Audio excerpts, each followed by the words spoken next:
감독을 만나서 하나님의 말씀을 들었던 그 한 말씀 때문에 인생이 통째로 바뀌는 경험을 했습니다. 오늘도 수요 예배에 우리 성도님들에게 마땅히 들려주실 하나님의 한 말씀이 있는 줄 알고, 또 오늘 말씀 속에서 예수님의 사람 제자로 한 걸음 옮겨놓는 복된 말씀의 은혜가 있기를 간절히 소원합니다. 예수님께서 12제자들을 파송하시면서 마태복음 10장에 이런 말씀을 하셨습니다. 무슨 말씀을 했냐면, 내가 너희를 이 세상에 보내는 것이 마치 양을 이리 가운데 보내는 것과 같다, 이렇게 말씀을 하셨습니다. 우리가 믿음을 가지고, 바른 믿음을 가지고 이 세상을 향하여 가면 갈수록 이 마태복음 10장의 선언은 우리에게 분명해질 것입니다. 우리가 마치 예수님께 파송을 받았던 12제자들과 같이 이 세상에 있다는 것은 양이 이리 가운데 있다는 것과 마찬가지 양상이 우리에게도 벌어지겠죠. 2000년 전이니까 그때 상황과는 더 심하게 양이 이리 가운데 있는 양상이 더 뚜렷해진 그런 시대를 사는 것이 예수님의 사람으로 섰다면, 예수님의 제자로 살기를 선언한 사람이라면, 예수님의 믿음으로 삶 가운데 서기를 원했던 사람이라면, 내가 주변 환경이 이리와도 같은 환경으로 꽉 차 있는 것을 느끼며 살게 될 것입니다. 물론 하나님이 주신 영광과 감사와 그 친절과 은혜를 베푸심에 대한 감격도 있는 것은 사실이지만, 우리가 만나는 매일의 환경은 이리 가운데 있는 것과 똑같은 상황이 될 것입니다. 마치 우리가 이 팬데믹 공포에 와 있는 것을 포함해서 우리는 이리 가운데 있는 것이 맞습니다. 예수님의 제자들이라면. 여러분, 예수님의 제자들은요, 이 지식인층이 있었던 예루살렘 사람들이 아니고 대부분 갈릴리 출신 사람들입니다. 많이 배우지도 못했고 소외 계층에 있었던 사람들이 대부분이었습니다. 그때 여러분, 이렇게 이 소외 계층에 있었던 12제자들을 선택하셨을 때 이 사람들이 이렇게 연약한 가운데서도 양으로 부르심을 받은 사람들을 왜 굳이 이리 가운데 보내야 했을까? 좀 양이면 양 가운데 보내야 되는데 왜 양을 선택해서 이리 가운데 보내는 예수님의 마음, 그 마음은 어떤 마음이었을까? 궁금하지 않나요? 그런데 예수님의 제자는 그런 자리에 있는 사람이라고 말씀을 주고 있습니다. 오늘 우리가 수요 예배를 통해서 정확하게 들어야 할 말씀은 오늘 베드로전서 2장 9절부터 21절의 말씀과 더불어서 마치 예수님이 제자들을 파송했던 자리에 서 있었던 신제사장의 역할을 감당할 사람들이 맞닥뜨려야 할 위험한 세상 가운데 노출되었다, 이렇게 예수님의 말씀을 해석해 볼 수 있습니다. 여러분, 어떻게 양이 이리를 이길 수 있을까요? 양이 이리 가운데 가면 잡아먹히거나 발톱에 핥히어서 피를 흘리거나 상처를 입으면서 비틀거리는 삶, 양이 이리에게 들려진 말에 의해서 비수와 같은 칼이 꽂혀서 상처를 입을 것이 분명해진 그런 상황 가운데 있을 것인데, 양을 어떻게 이리 가운데 보내시는가? 그런 예수님의 마음은 도대체 어떤 마음일까? 우리가 한번 생각을 해볼 수 있습니다. 그런데 이어서 하시는 말씀이 더 놀랍습니다. 마태복음 이 10장의 내용 가운데 내가 너희를 보내는 것이 마치 양을 이리 가운데 보내는 것과 같다 라고 말씀하시며, 겹겹이 둘러싸인 그야말로 갈수록 더 문제가 되는 말씀을 또 하십니다. 제가 하는 말씀을 한번 들어보시죠. 그들이 너희를 공회에 넘겨주겠고 그들은 회당에서 너희를 채찍질하리라. 그러니까 양을 이리 가운데 보냈다는 것의 그 첫 번째 증거가 너희들 공회에 넘겨주겠고, 예수님을 소개하는 양의 자리에 서 있으니까 이게 정부의 정책에 반한다고 해서 공회에 넘겨주고, 거기서 회당으로까지 가서 공회에서 회당으로 옮겨져서 회당에서 채찍질 당하는 모습이 있겠다. 도대체 그러면 왜 그렇게 보내시는가? 또 질문을 하지 않을 수 없죠. 그런데 또 그 다음에 나로 말미암아 총독들과 임금들 앞에 끌려가리니 이는 그들과 이방인들에게 증거가 되게 하려 하심이라, 이렇게 말씀합니다. 여러분, 사회법정에서 해결 안 되는 부분이 있어서 총독들과 임금들 앞에까지 끌려가는 그런 모습도 있다고 하네요. 이게 기독교가 사회 문제가 되어서 나라 정책에 어떤 걸림돌이 되는 문제라 생각해서 총독과 임금들 앞에 끌려가기까지 하는 제자들의 모습이 있다고 말씀하시네요. 과연 우리가 그런 시대를 살아가고 있는가? 예수님이 말씀하신 이 내용이 2000년이 지난 오늘 이때 예수님의 사람들로서 우리가 이 말씀에 부합한 채찍질과 공회와 임금들의 이 총독들에게 넘겨진 가운데 비방을 당하는 재판정에 넘겨진, 그래서 목숨이 간당간당하는 그 자리에 우리가 있는가? 그 뒤이은 말씀 21절의 말씀도 너무 가혹합니다. 형제가 형제를, 그리고 아버지가 자식을 죽는 데 내주며 자식이 부모를 대적하여 죽게 하리라. 크리스찬 가정들 가운데 형제가 형제를 배반하고 자식이 부모를 배반하고 부모도 자식을 죽는데 내어주는, 가정이 온전하게 이게 소통하지 못하는 그런 모습도 기독교인 가정들 안에 있을 것이다. 이런 일들은 사실은 종종 있습니다. 또 마지막, 너희가 내 이름으로 말미암아 모든 사람에게 미움을 받을 것이라, 이렇게 말씀합니다. 기독교인들이 다 싸잡아서 기독교가 세상에 미움을 받는 형국이 있게 될 것이다, 이렇게 말씀하셨습니다. 아마 다 들어서 이 마태복음 10장에 제자들을 파송할 때 이 상황을 다 들어서 성도님들이 알고 계실 것입니다. 실제로 놀랍게도요, 얼마 안 가서 예수님 부활 승천하신 이후에 성령을 약속하시고 성령을 받은 제자들 가운데 총독들과 임금들 앞에 끌려간 사람들이 있고, 거기서 매를 맞는 사람들이 있고, 감옥에 갇히는 사람들도 있고, 기독교인들이 미움을 받아서 형장에 이슬로 사라지는 그런 일까지 실제로 펼쳐졌습니다. 여러분, 양 같은 우리 성도들 입장에서는 이렇게 이리 가운데 던져진 이 참혹한 상황 가운데 있다고 하면 정말 난처한 것입니다. 우리가 예수님의 사람 제자들로서 예수님이 예언하신 이 말씀 가운데 놓여 있다면, 그런 상황이 오늘날 우리 가운데 펼쳐진다면 정말 난처한 상황이죠. 그러나 우리가 여기서 예수님이 내다보시는 참된 제자의 삶을, 우리가 그 본질을 정확하게 꿰뚫어 볼 수 있는 말씀이 되겠습니다. 어떻게 하나님의 나라가 확장되는지, 하나님이 명령하신 하나님의 나라는 어떻게 구성되는지, 또 거기 그 가운데 살고 있는 세상에서 빛된 소금이 된 성도들의 삶은 어떻게 희생되는지, 예수님의 사람 제자의 삶은 어떻게 해석이 되는 삶이 있는지 예수님께서 정확하게 그리스도인의 본질을 알려주셨다는 사실입니다.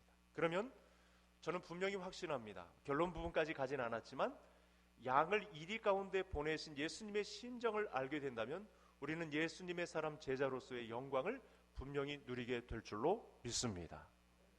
여기서 우리는 예수님의 본심을 알 수 있고 믿음의 본질을 알 수 있습니다. 그래서 이 부분에 저촉된 삶이 있다면, 이 부분에서 정결하고 거룩한 삶을 우리가 구별해서 살지 못한다면 우리는 오늘도 회개해야 합니다.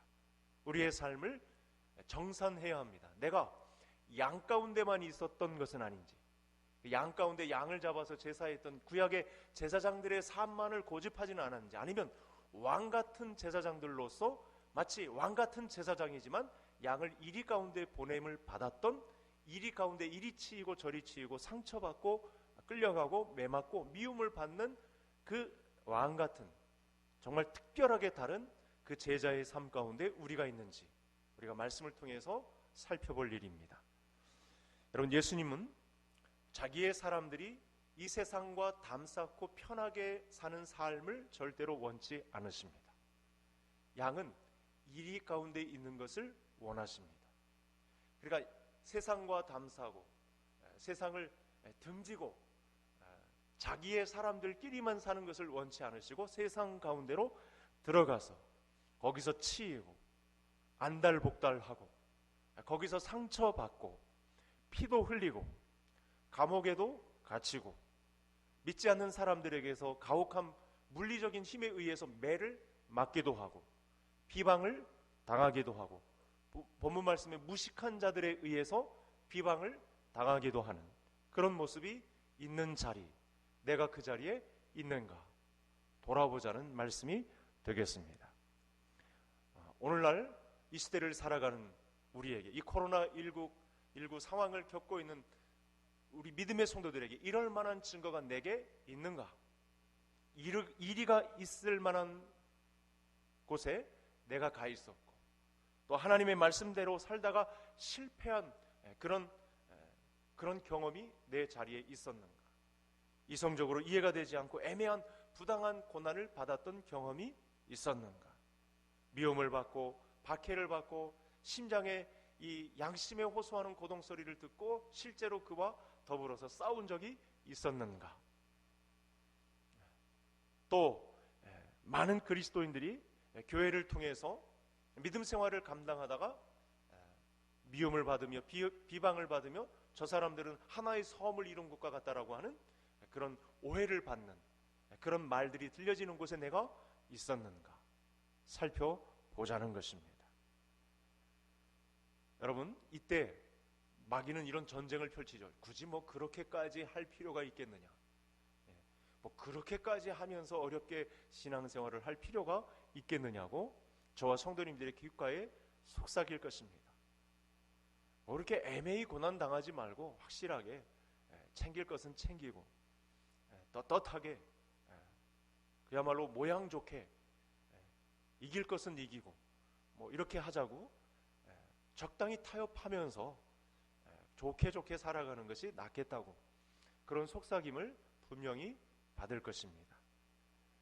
우리 교회가 우리가 정상적인 믿음의 궤도에 올라 있다면, 여러분, 아브라함이 본토 자기 친척을 떠나서 믿음의 땅으로 향하는 그런 모습이 있어야 하지 않을까요?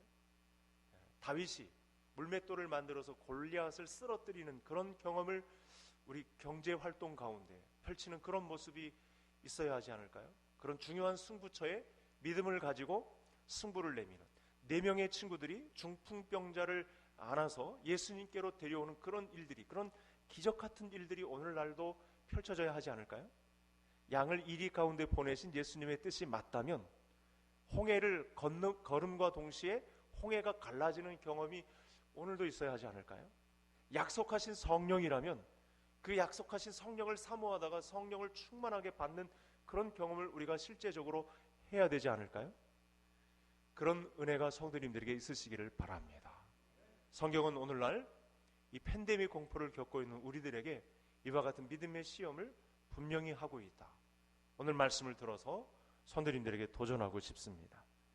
그리고 마태복음 10장에 사실은 이렇게 불리한 측면만 이야기한 것은 아니고 결정적인 장애가 되는 순간에 내가 할 말을 너희에게 주겠다, 이렇게 약속하셨거든요.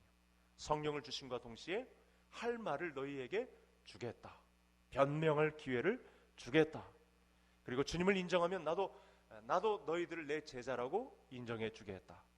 누구든지 사람 앞에서 나를 시인하면 나도 하늘에 계신 내 하나님 아버지 앞에서 그를 시인하리라, 이렇게 말씀을 주고 계십니다.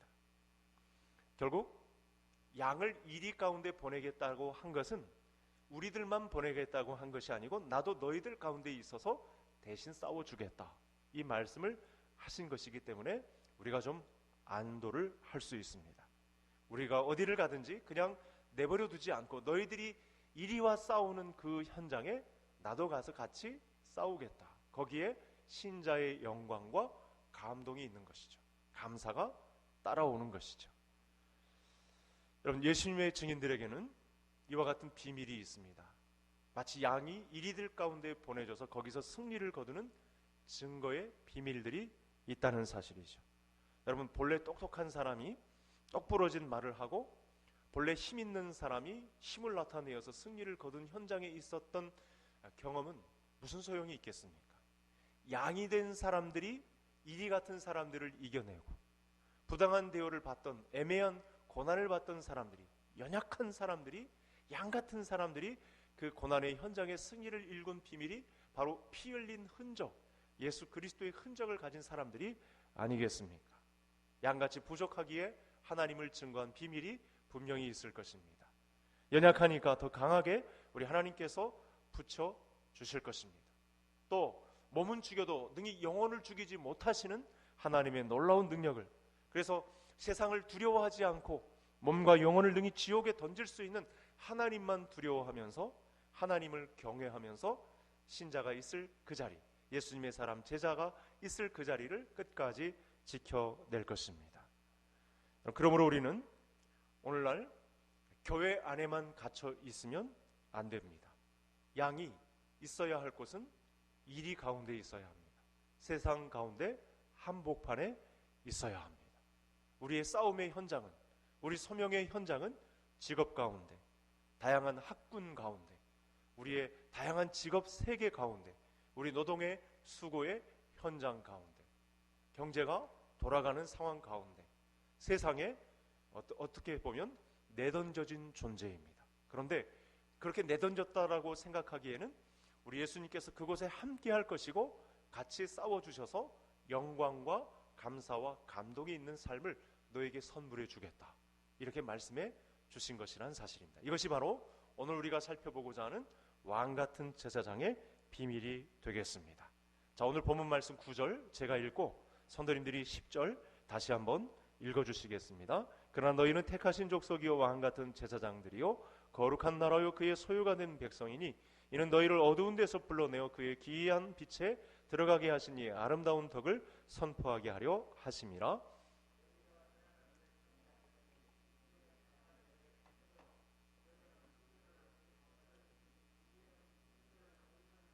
예, 제가 마태복음 10장의 내용을 지금 서론에서 장황하게 설명을 했는데, 사실은 이 마태복음 10장의 확정판이 베드로전서 2장의 내용이다. 성도님들에게 그렇게 소개하고 싶습니다. 더 선명하게 우리가 어떤 사람들인지, 양이 이리 가운데 던져진 같은 존재이지만 이 사람은 상당히 이 구약의 제사장과는 차원을 달리하는, 여러분 제사장의 역할이 뭐죠? 하나님과 사람 사이를 연결해 주는 사람이죠. 이게 제사장의 중요한 사명입니다. 뿐만 아니라 사람과 사람 사이도 연결해 주는 역할을 감당하는 사람이 제사장입니다. 그러니까 오늘 베드로전서 2장 9절에 10절에 나타난 이 제사장은 신제사장, 왕같은 제사장인데 구약에 이 연결해 주는 사람의 위치를 잊지 않고 왕같은 존재로 선 사람입니다. 이미 예수님께서 그가 후에 영광과 감사와 감동을 받은 자로 설 것을 이미 안 이후에 이 사람이 믿음의 공동체 안에서만 움직였지만 이제는 양을 이리 가운데 보냄과 같은 세상 속에, 이 까칠한 세상 가운데 믿음을 지켜낸 왕같은 제사장이라는 사실을 우리에게 말씀해 주고 있다는 사실이죠. 자, 그러면 왕같은 제사장의 역할을 감당한 우리는 어떤 마음으로 주님의 교회를 섬겨야 할까? 교회가 교회 안에만 있지 않고 세상 속에 이 지역, 작전 이동이라는 지역 가운데 심겨진 교회를 구성하고 있는 에클레시아, 예배당을 말하는 게 아니고 교회를 구성한 각 성도들의 모임, 이 가운데 우리는 이 왕같은 제사장의 역할을 감당하는 사람들인데 어떤 마음으로 교회를 섬겨야 하는가? 뭐라고 얘기했죠? 11절, 우리 다 같이 11절 다 같이 읽겠습니다. 사랑하는 자들아, 거류민과 나그네 같은 너희를 권하노니 영혼을 거슬러 싸우는 육체의 정욕을 제어하라. 육체의 정욕을 제어하는 것, 이게 벌써 싸움이 시작된 것입니다. 양을 이리 가운데 보냈을 때 무시무시한 발톱과 이빨을 드러낸 그런 강력한 어떤 공격성 도구가 우리에게 온다기보다는 그 첫 번째 무기가 너무 허탈해요. 왜냐하면 우리 육체의 정욕을 제어할 수 없는 것으로 우리에게 공격형 무기를 갖고 오기 때문이다, 이렇게 말씀하고 있기 때문에 그렇습니다. 여러분, 하나님과 사람 사이를 이어주는 역할, 또는 사람과 사람 사이의 역할을 이어주는 역할을 감당하는 자는 육체의 정욕에서 벗어난 자입니다. 육체의 정욕을 제어하는 것에서 이탈한 자입니다. 육체의 정욕에서 벗어난 자가 감당하는 역할이 신제사장, 왕같은 제사장의 역할을 감당하는 것이죠.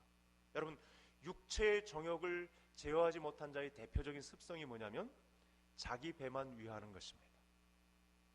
자기 이익에만 채우기에 급급한 이기적인 사람, 이 사람이 육체의 정욕 가운데 머물러 있는 사람입니다.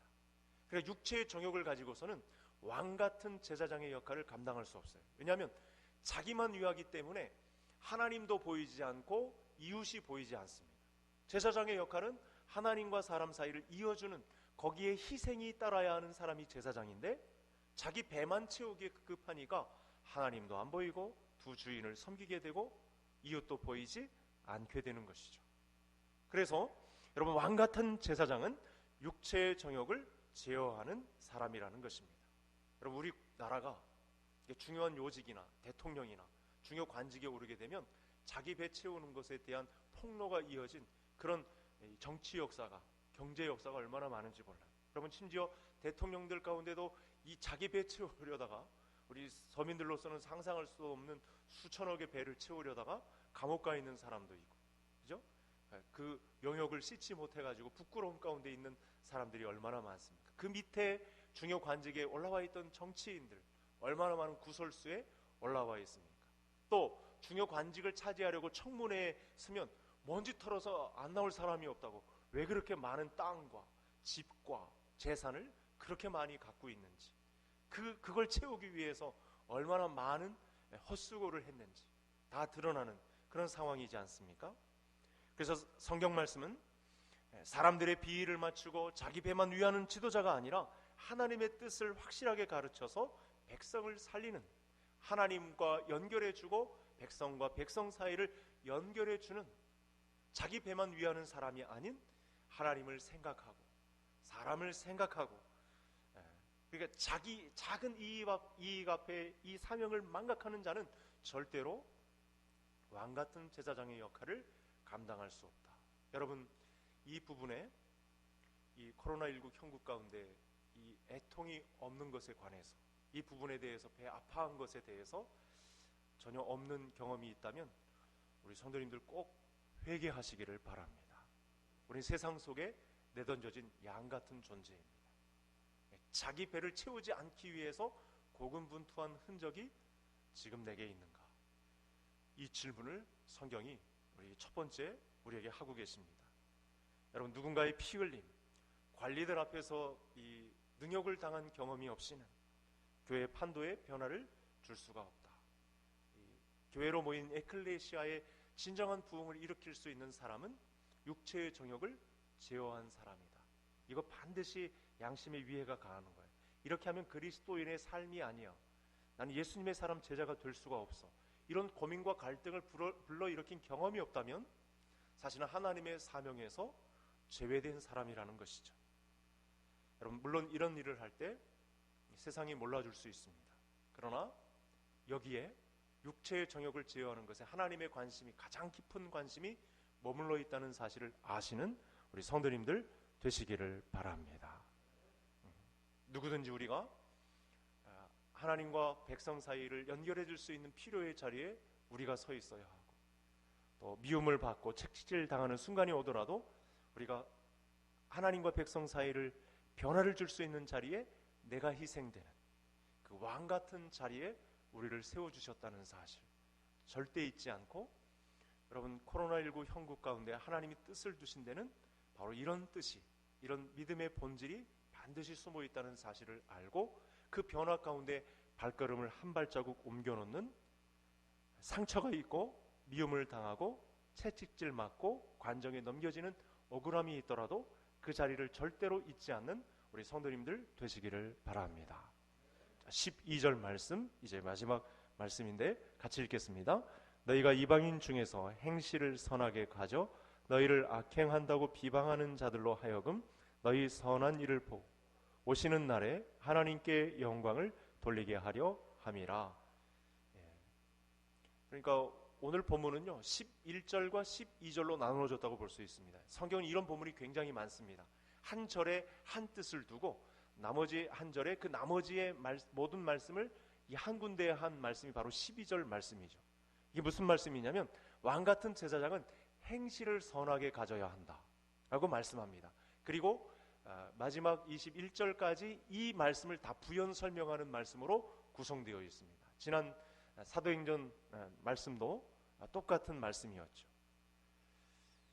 여러분, 이방인 중에서 행실을 선하게 가져, 이게 단순히 착할 정도의 삶을 가지라는 말이 아닙니다.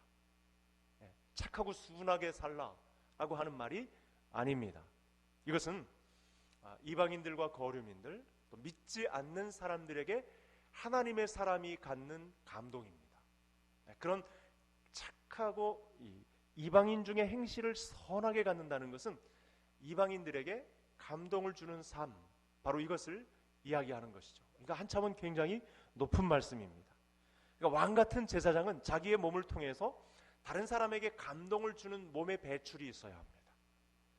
이 감동은 어떤 사람들에게 주는 것입니까? 12절에 악행하고 비방하는 자들 앞에서요. 그러니까 원수 같은 사람들이죠. 나에게 위해를 가하고 악행하고 비방한 사람들인데 이 사람들에게 감동을 주는 거예요. 그리고 13절 14절 왕이나 총독, 심지어 우리가 읽었던 17절에 보면 어리석은 사람, 이 사람들에게까지, 무사람들이나 형제들에게까지. 여러분 18절에는 어떤 사람들인 줄 아십니까?